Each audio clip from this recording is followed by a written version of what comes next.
Senhor presidente Lewandowski, presidente Renan, colegas senadoras e senadoras. Presidente Dilma, acompanhei o seu primeiro mandato como senadora e presidente da CNA, mas de perto, porque a senhora fez da CNA a maior representação de classe do país, um poderoso instrumento de informação técnica e de orientação ao seu governo. Não votei na senhora em 2010, mas em 2014 tive a certeza do seu compromisso com o Brasil. Fui sua ministra da Agricultura com muito orgulho, a primeira mulher ministra da Agricultura deste país, por 1 ano e 4 meses. E a sua sensibilidade com os problemas do setor e o seu compromisso com a solução de tudo o que tive a chance de lhe apresentar foram definitivos para que eu tivesse a certeza absoluta que a senhora é a presidente que mais atenção deu ao agronegócio brasileiro nas últimas 3 décadas. Uma atenção que se traduziu em ações, não só em palavras, em resultados. A senhora me deu uma orientação clara quando me fez o convite honroso para o Ministério da Agricultura. Senadora Cátia Abreu, ouse, faça uma revolução no mapa, modernize e faça com que aquela estrutura se aproxime da modernidade do agronegócio que tem hoje no país. Tive autonomia total para escolher a minha equipe técnica e os melhores do país foram convocados.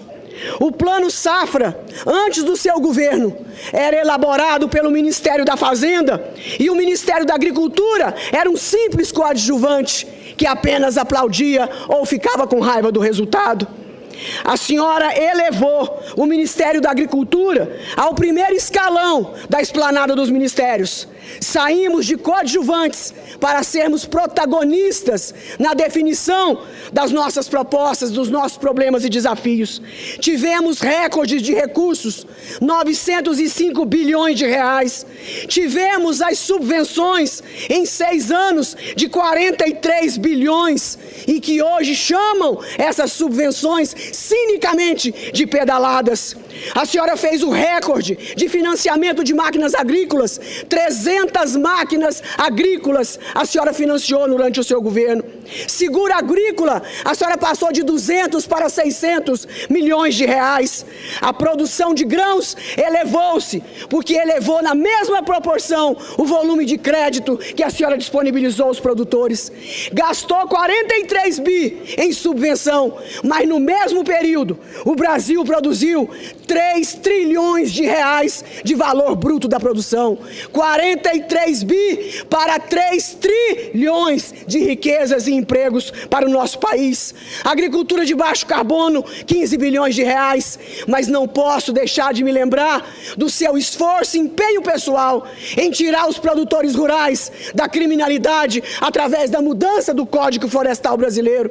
Eu fui testemunha de que a senhora comandou pessoalmente uma luta que criminalizava, humilhava, denegria a imagem dos produtores rurais por mais de 15 anos.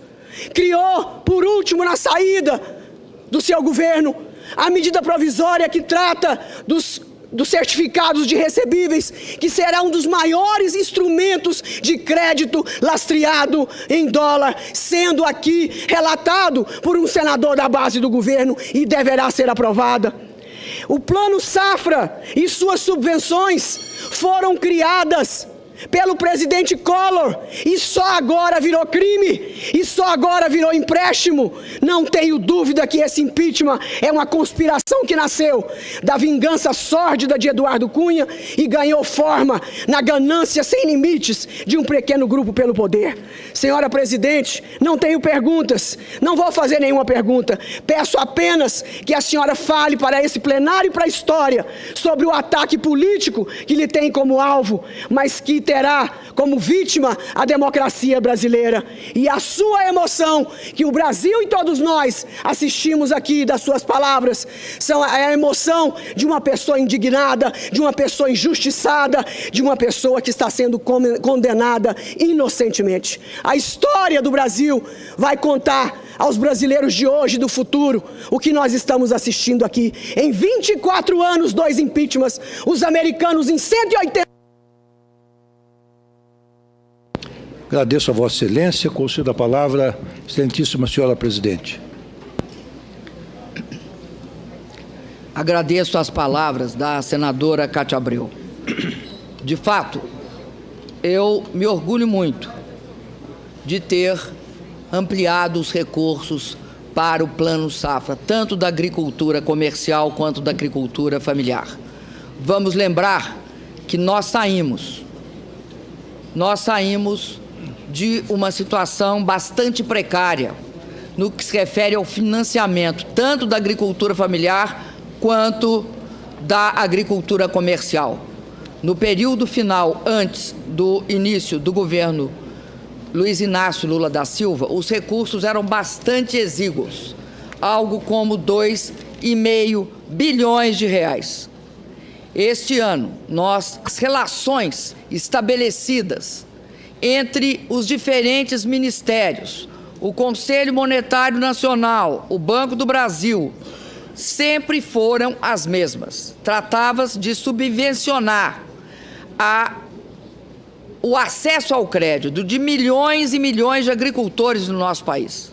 Sem esta subvenção, esses agricultores não teriam como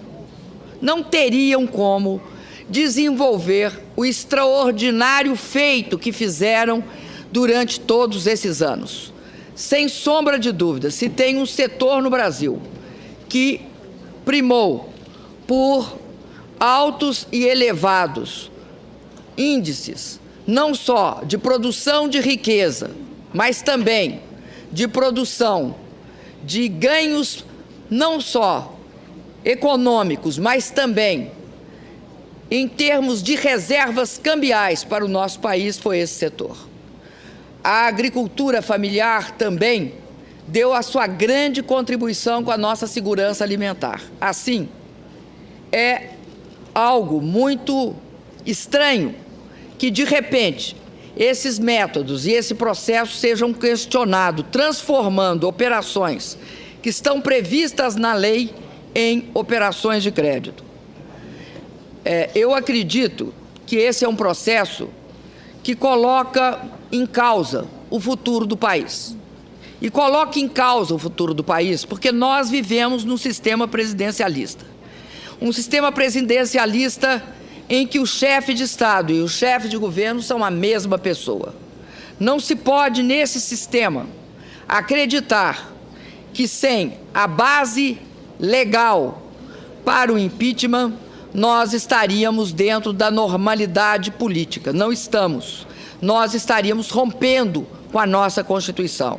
No parlamentarismo, é possível que o parlamento alegue contra o chefe de governo um critério de desconfiança, mas, em compensação, o chefe de governo tem também o poder de pedir a convocação de novas eleições e, portanto, a dissolução do parlamento.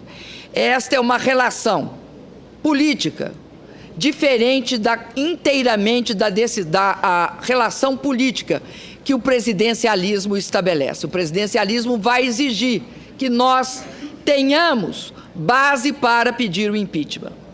Na minha fala, eu disse que haverá um precedente. O precedente é grave. É grave porque atingirá outros presidentes da República. Mas, sobretudo, é grave porque atingirá governadores e prefeitos eleitos agora, a partir de agora, sem base em questões juridicamente fundadas. Será possível afastar governantes das suas funções. Se isso não é instabilidade política, eu acredito que poucas coisas são. Esta talvez seja a intrínseca instabilidade política dentro do presidencialismo. Aliás, o presidencialismo é acusado de gerar instabilidade política. Por isso que na teoria política sempre se coloca uma questão. Há que saber quais são as razões jurídicas para embrasar um pedido de impeachment. Porque, caso contrário, você estaria dando uma solução que, ao invés de diminuir a crise, a amplia, a aumenta e a torna uma crise quase estrutural. A instabilidade se instala. Nenhum contrato está salvo disso, porque o principal contrato, que é aquele que nós estabelecemos com o povo, o contrato político expresso na Constituição, foi rompido. Qualquer contrato também, a partir daí, pode ser rompido. É por isso que se instaura a instabilidade jurídica e a pouca segurança jurídica dos contratos existentes. Muito obrigado, senadora. Muito obrigado, senhor presidente Lewandowski.